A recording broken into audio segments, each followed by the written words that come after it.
Welcome back to another technical deep dive here in the Debug Zone.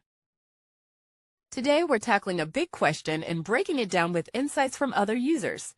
Hopefully this clears up some misconceptions and helps you get the answer you need.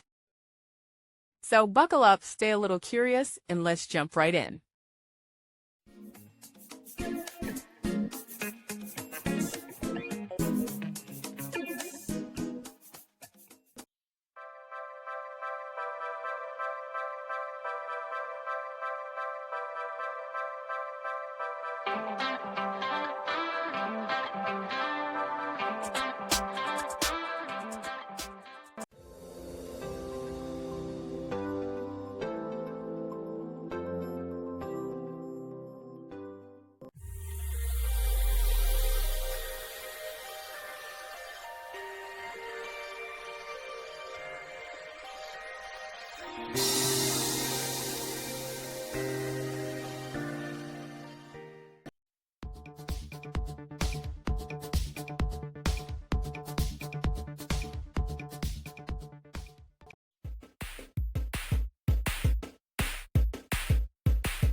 And that's a wrap.